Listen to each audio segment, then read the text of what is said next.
Hey there guys, welcome back to another video. In today's video, we're going to take a look at this old HP desktop. What we're taking a look at today is an HP Pavilion Elite. The specific model we have is an HP Pavilion Elite HPE-210f, and this was released all the way back in 2010. I am glad the sticker is still here so I can tell you all about it.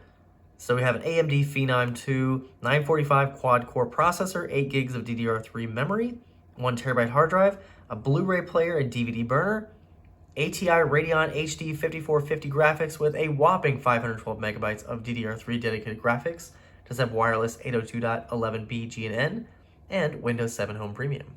And if you're curious about the price at release for this model, looks like it was released with a list price of $879.99. Highest price it went up to was $1,000 and lowest $391.11. And if you're curious about pricing now, you can find these on eBay between $89.99 and about $190. But there were not very many out there on eBay, and the highest price one was about $350, but it was a full set with a keyboard, mouse, and monitor. So this computer was given to me by a friend, and I believe it was in the garage for a little bit. That's why it's a bit dirty, as you can see here. But we'll take a look at the front. You can see on the very top, we have two USB 2 ports. We have a couple card readers, activity light and Wi-Fi light here at the top left. You can also see the power light here. We have our optical drive up top. We have an expansion bay, so you could add another one if you wanted to. We've got our HP logo, has a light behind that. We have additional connector ports that are covered. So we have another USB 2 port. We have a headphone jack as well as a microphone jack.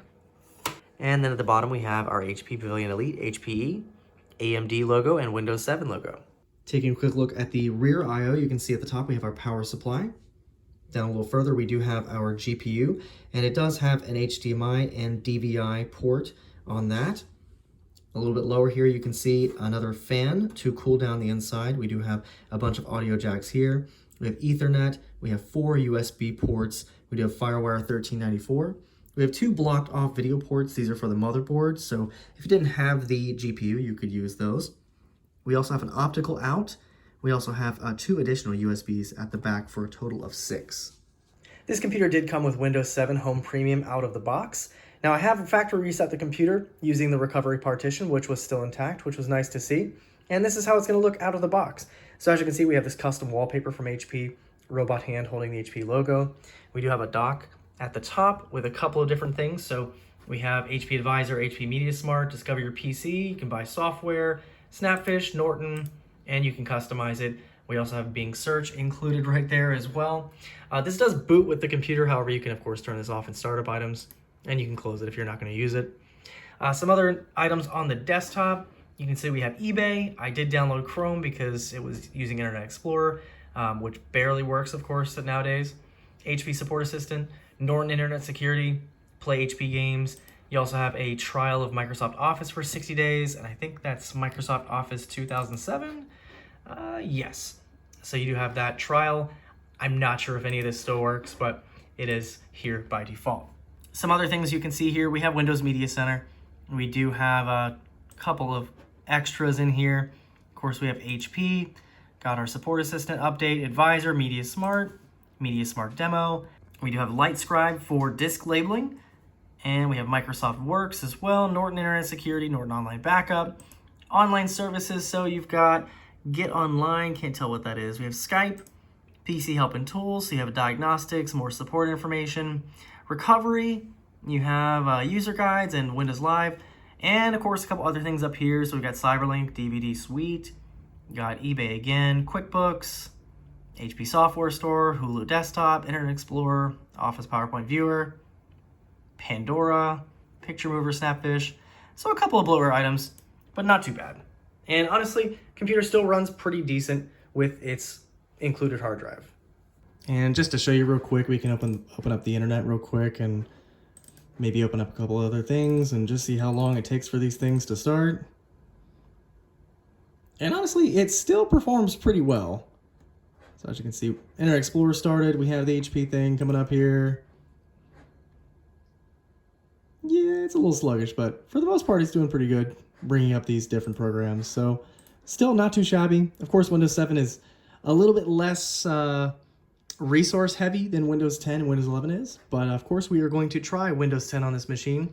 I do have an SSD that we'll put in here in a little bit. All right, now we're gonna go ahead and clean it up a little bit. We'll go ahead and get all this dirt off of here and see if we can make this look a little bit better.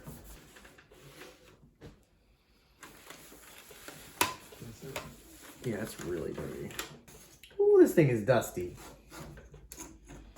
And after cleaning the exterior, I took it outside so I could kind of get the majority of the dust out of it. As you can see in the heatsink, a lot of dust in the PSU and just all over this. But of course, as I mentioned, it was in the garage previously. But we were able to get quite a bit of the dust out of there. So you saw me kind of blow out the inside just a little bit because this was very dusty.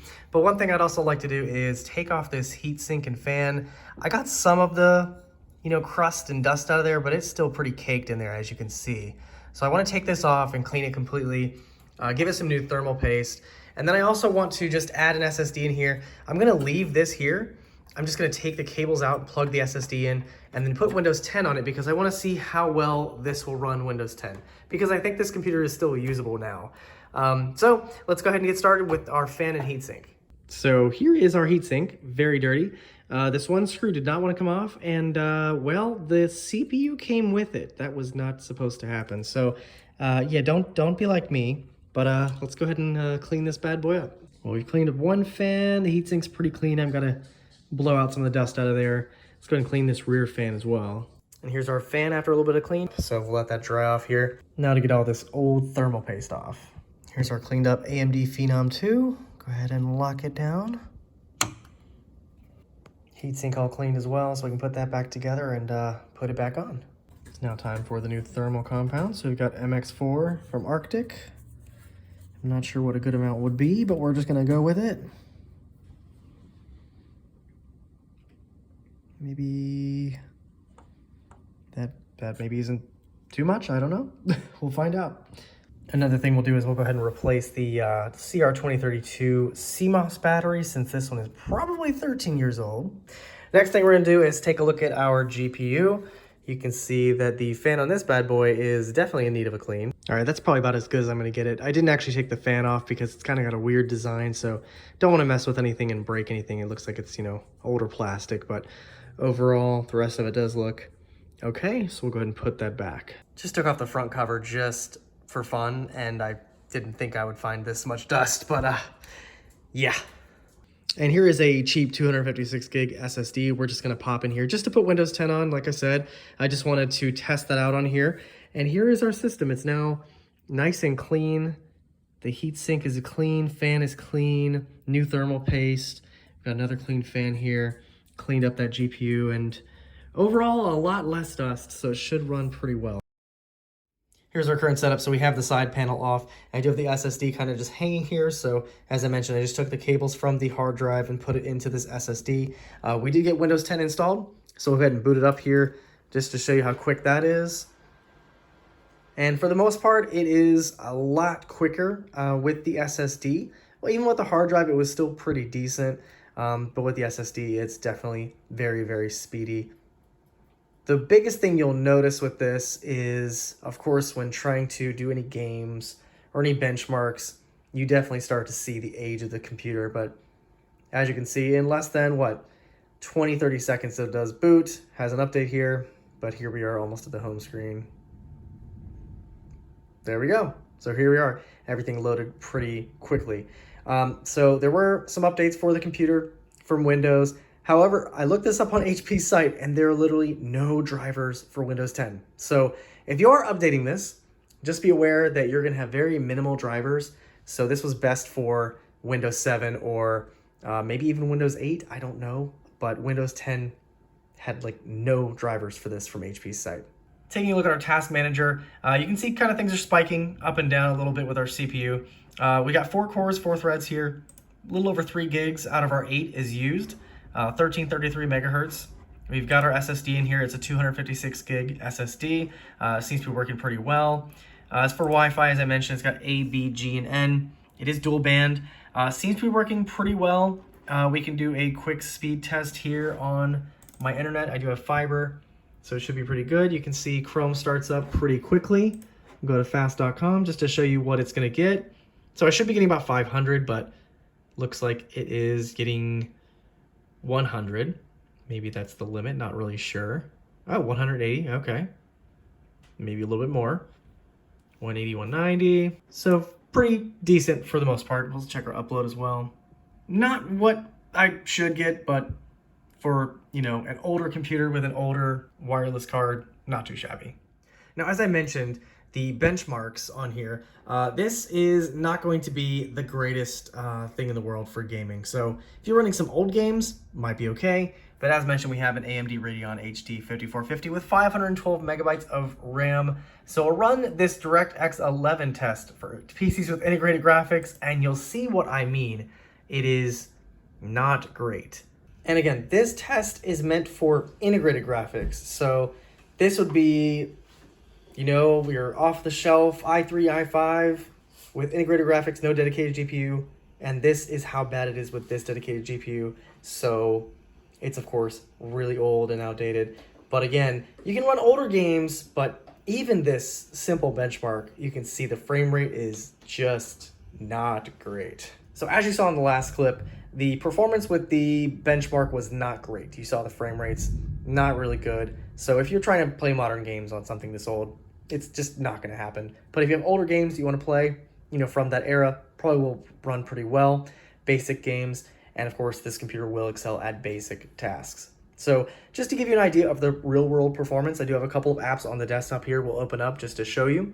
So of course, we're going to start with Chrome, and it does start pretty quickly. We can go into YouTube. I don't have any speakers or anything hooked up to this, but we can just you know, go to one of these videos. Now, of course, you're not going to be able to watch 4K videos on here, but it will go up to 8 HD, and you shouldn't have too much of an issue. We can scroll around, and as you can see, it does catch up pretty quickly, and it does struggle a little bit with full screen, but you can see that it's still buffering here. We can kind of go back and forth a little bit.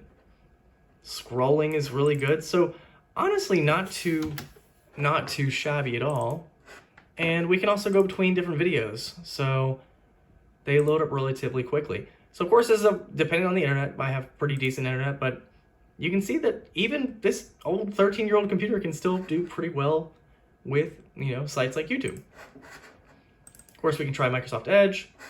Same thing, pretty quick and nimble. We've got OpenOffice. I don't have Microsoft Office on here, but you know, we can do a text document. That opens up pretty quickly. Go back in here, we'll do spreadsheet. You know, everything. It's just really quick. I mean, for this old of a computer, I'm really just impressed with it, you know?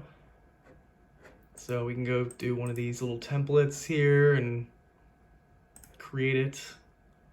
And there you go. I mean, it still is very, very capable.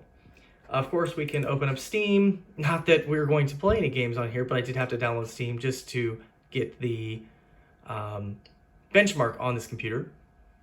But it will still load up pretty quickly. Of course, we can load, create it as an image editor. That does take a long time to load, no matter really what computer you use. Steam is loaded up for us. We can go into the library. We can go to the store. Krita has now loaded. So that's pretty cool. And then, of course, we have Adobe Acrobat.